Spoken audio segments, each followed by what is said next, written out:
Con tu voz se van mis penas. Y este sentimiento ya es tan viejo. Tú me dueles tanto aunque estés. Hoy se cumplen 2 años de las protestas más grandes que se reportaron en Cuba en los últimos 64 años, cuando miles de cubanos fueron detenidos por salir a las calles a manifestarse contra la grave crisis política, económica y social, crisis que, por cierto, ha empeorado en estos 2 años. Por lo que en este aniversario el régimen se ha preparado para intentar prevenir estas acciones de manifestación ciudadana.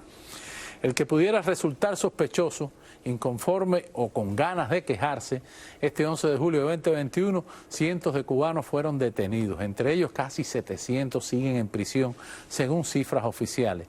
Cerca de 500 fueron condenados con pena definitiva, algunos hasta por 25 años de cárcel, solo por reclamar sus derechos en las calles. Un objetivo principal para la censura es la sede de las Damas de Blanco en el municipio de Lawton de La Habana. Desde allí, la líder de este movimiento, Berta Soler, logró enviarnos un audio, porque tienen controlado el internet, relatándonos, Berta, lo que se está viviendo en estos momentos en Cuba. Escuchemos, Berta Soler, Damas de Blanco. Están militarizados las calles, que hay muchas patrullas por diferentes lugares y bueno, me cuentan ahora mismo que cerca aquí a la sede nacional, en diferentes esquinas hay patrullas de la Policía Nacional con vigilancia y un operativo bien fuerte. Y también están vestidos de civil. Y vuelvo y aclaro, las comunicaciones para fuera de Cuba por WhatsApp, y dentro de Cuba igual, por WhatsApp, por llamadas directamente, por Signa, llamadas por Messenger, videollamadas están cortadas por agentes del Departamento de Seguridad del Estado o por ETELSA, ordenado por el Departamento de Seguridad del Estado.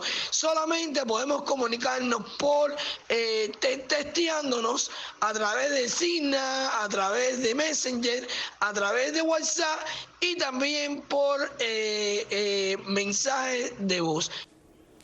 Y tal como dice Berta Soler, desde muy temprano se siente la tensión en Cuba. Hay camiones con efectivos especiales, boinas negras, patrullas, hay cortes en internet, todo como parte del gran operativo que se está llevando a cabo en la isla ante el temor de un estallido como consecuencia del segundo aniversario del 11 de julio. Las escasas imágenes que han logrado vencer la censura del régimen muestran un despliegue de múltiples efectivos militares que pasan en caravana frente a los ciudadanos. Las boinas negras hacen largas filas de camiones por todas partes, tratando de intimidar con su presencia a la población. También se están sitiando las casas de los opositores con postas permanentes de agentes de la PNR frente a su residencia. Cientos de personas que se lanzaron a las calles en esa jornada permanecen todavía secuestradas y siendo víctimas de crueles torturas. Veamos el saldo conocido de las protestas del 11 de julio del 2021 en Cuba. Desde el inicio del estallido social, 1.860 personas fueron arrestadas. 55 de ellas tenían entre 15 y 17 años de edad al momento de su detención.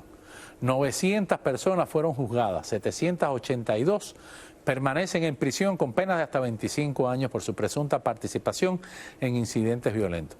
Al menos 84 han salido al exilio tras su liberación o las excarcelaciones temporales. A raíz de estos hechos, desde el 11 de julio del 2021 hasta junio de este año, han ocurrido 236 protestas en la isla por diferentes motivos. Señores, el pueblo cubano sigue en la calle a pesar de la represión. Y se encuentra con nosotros el conocido activista por la libertad de Cuba, Ramón Saúl Sánchez, quien aquel 11 de julio se mantuvo en contacto con los cubanos que se levantaron en la isla y que contradictoriamente ahora enfrenta aquí un juicio con una orden de deportación hacia Cuba. Bienvenido, Ramón Saúl, ¿cómo estás? Saludos, Camilo, saludos a ti y a toda la audiencia de implicados. Oye, ¿crees tú que, haznos una valoración, cómo tú ves la Cuba de hoy, 2 años después de ese 11 de julio? ¿Cambió el panorama? ¿Hay más represión? ¿Hay menos oposición?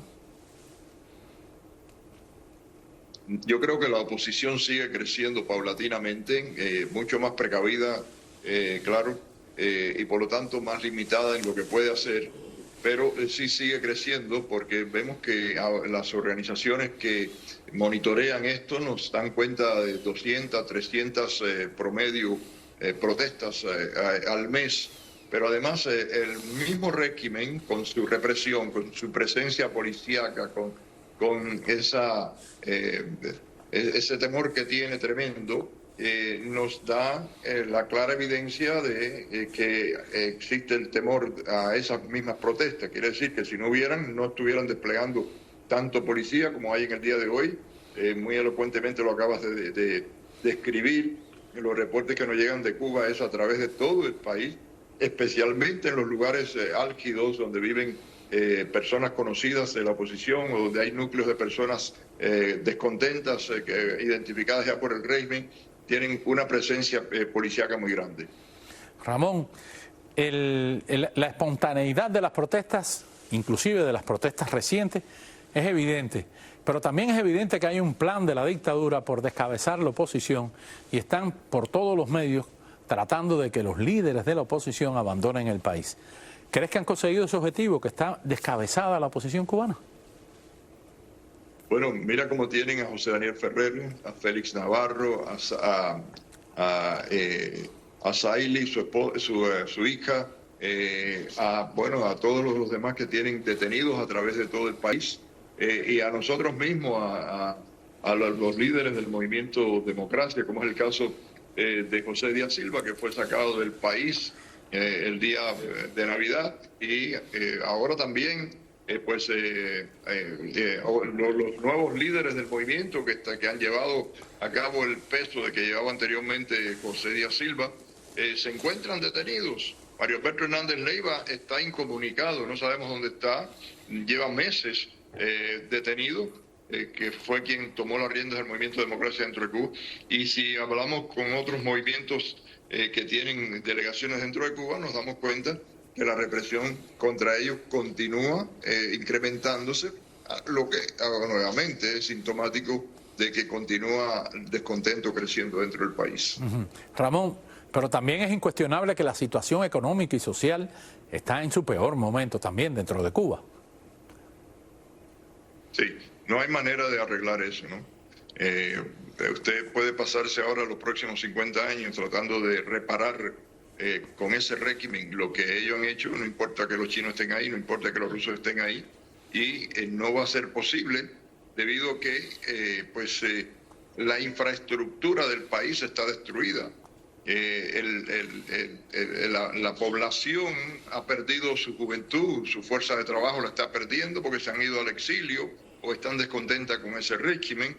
O sea, no hay manera de reparar esa economía para que vuelva a surgir en una forma que satisfaga las necesidades de la población. Lamentablemente. Ahora demos un brinco. Vamos a hablar de tu situación, tu caso, el intento de deportarte hacia Cuba, que todavía tiene una fecha de juicio pendiente, donde te toca presentar documentos. ¿Cómo está ese caso?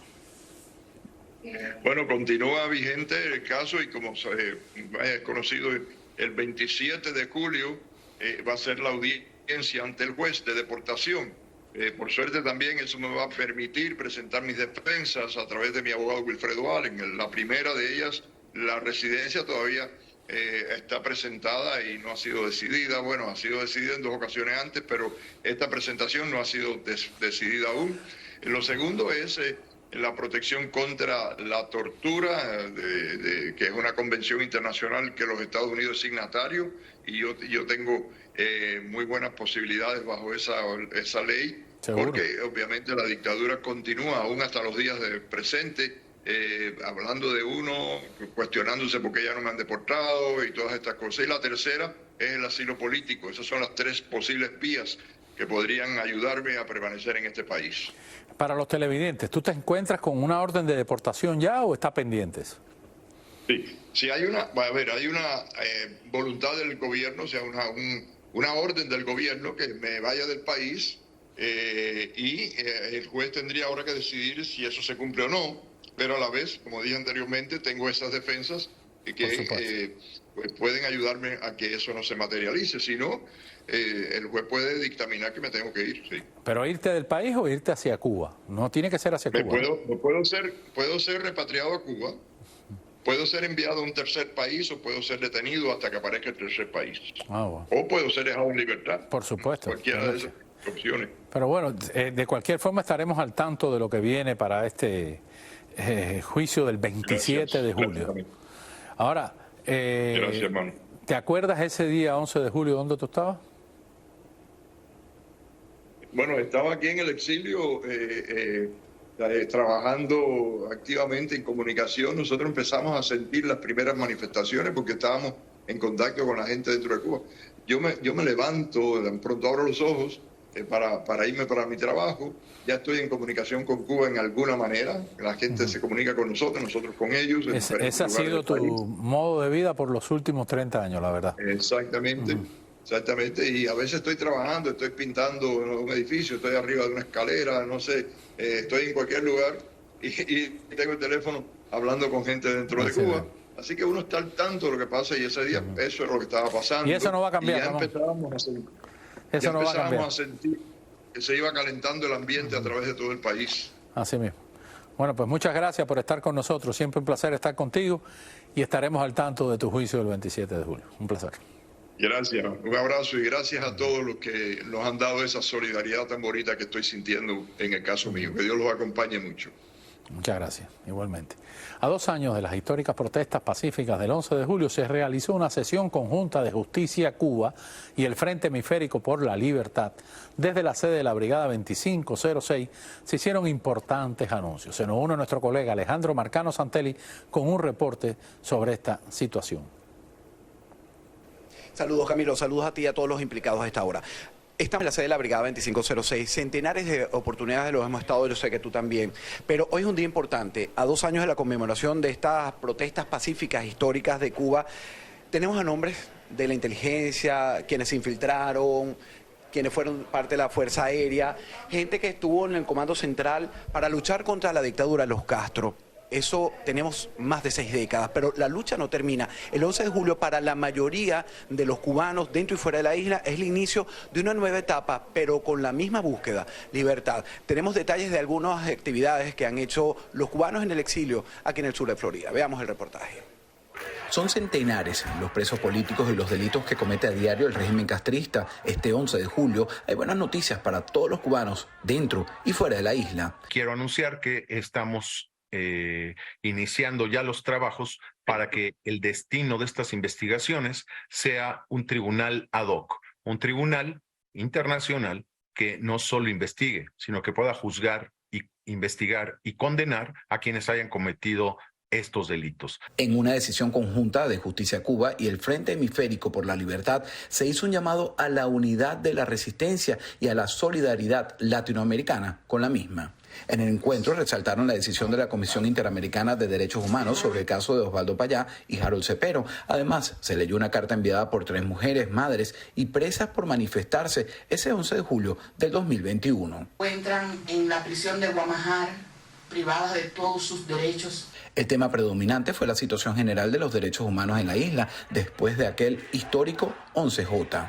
La dictadura de Raúl Castro y Díaz-Canel se ha ensañado de manera extrema y desmedida con José Daniel Ferrer García. La sesión que se realizó en la sede de la Brigada 2506 resaltó la situación de los más de 1000 presos políticos que mantiene el régimen castrista. Mi hijo, a pesar de todas estas torturas psicológicas que ha sufrido por parte de la policía política y de los oficiales de órganos de establecimientos penitenciarios, mantiene su postura y su política firme de seguir con sus ideas de ansias de libertad. Se dio fe de vida de otros presos a los que el régimen cubano les ha impuesto penas desproporcionadas de hasta 25 años de privación de libertad. Evaluaron las distintas protestas que se siguen viviendo a lo largo de toda la isla. Mi hermano y su esposa, la también líder religiosa Donaya Pérez Parcero, declarados recientemente por Amnistía Internacional, están pagando el altísimo costo humano En las cárceles cubanas todos son sometidos a torturas sin distinción de sexo y edad. La represión, persecución y violación a los derechos humanos se han incrementado y la entrada en vigor del nuevo Código Penal en diciembre del 2022 abrió las puertas a la imposición de penas de privación de libertad a opositores. Yo, desde mi sentir de madre, que es el sentir de tantas madres cubanas que sufrimos de la injusta condena y sentencia de nuestros hijos injustamente en prisión, pido libertad para mi hijo Ángel Jesús Vélez Marcano. La administración del presidente Joe Biden recordó este martes las protestas del 11J en Cuba y exigió la liberación de los cientos de manifestantes de aquella jornada que aún continúan presos en cárceles de la isla. Bueno, es un día histórico de recordación y esta lucha continúa y nosotros, por supuesto, también seguiremos llevando adelante a ustedes todos los que son los detalles del trabajo que hace el exilio cubano desde el sur de Florida. Vuelvo contigo, Camilo, a los estudios. Y seguimos con más. La Embajada de Estados Unidos en La Habana emitió una declaración conmemorando los levantamientos del 11 de julio. En la declaración se expresa: en el aniversario de las manifestaciones del 11 de julio, destacamos la fuerza y el coraje del pueblo cubano en su larga lucha por la democracia. Estados Unidos cree firmemente en el derecho de todo cubano a disfrutar plenamente de sus derechos humanos. Asimismo, exigieron al régimen castrista liberar inmediatamente a todos esos presos políticos que permanecen en las mazmorras sin haber cometido un solo delito y que están siendo tratados de la peor forma posible, solo por luchar por la libertad de su país. Dice: instamos al gobierno de Cuba a que libere inmediatamente a todos los presos políticos y respete las voces de sus ciudadanos. Así concluye este texto de la Embajada de Estados Unidos en La Habana. Y un cubano identificado como Lionel protagonizó una enérgica protesta en Santiago de Chile al romper los carteles castristas colocados por la Embajada cubana en la capital chilena. Lionel dejó claro que esto es una reacción ante el segundo aniversario de las protestas del 11 de julio. Veamos.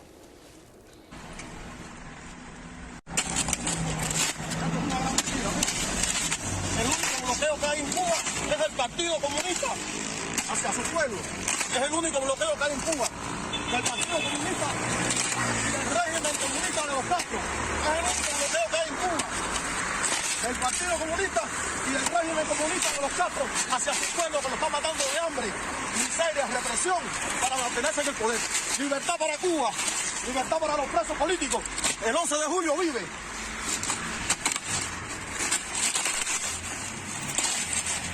Eso es una gran mentira.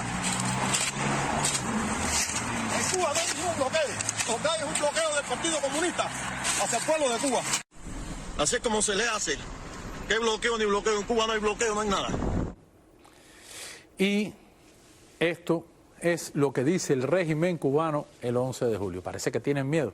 Mientras están los miedos por la protesta, los militares en las calles, la internet cortada, el régimen cubano ha salido a condenar la presencia de un submarino nuclear estadounidense que estuvo entre el 5 y el 8 de julio de este año en la base naval de Guantánamo. Una declaración del Ministerio de Relaciones Exteriores señala que la presencia de la embarcación en la zona constituye una escalada provocadora de los Estados Unidos, cuyos motivos políticos o estratégicos se desconocen. El régimen insiste en recordar que la ocupación de la base ya lleva 121 años y que el régimen está en contra de la ocupación. Y lo califican como un enclave que desde hace muchos años carece de importancia estratégica o militar para los Estados Unidos, pero que su permanencia solo responde al objetivo político de tratar de ultrajar los derechos soberanos de Cuba. La declaración del MINREX agrega que la presencia allí de un submarino nuclear en estos momentos obliga a cuestionar cuál es la razón militar del hecho en esta región pacífica del mundo, contra qué objetivo se dirige y qué propósito estratégico persigue. La Habana indica que ese tipo de incursiones representa, oigan esto, una amenaza para la soberanía y los intereses de los pueblos latinoamericanos y caribeños. Con tanto rollo que tienen adentro, se ponen a vigilar un submarino. Hacemos la primera pausa. Al regresar, en su 5º día de huelga de hambre, la salud del prisionero político Luis Manuel Otero Alcántara tiene muy preocupados a los activistas cubanos del exilio. Hoy conversamos con uno de esos compañeros del movimiento San Isidro. Y desde Grecia reportan la muerte de una mujer transcubana, una conocida artista de los shows nocturnos en ese país. Ya le contamos de quién se trata.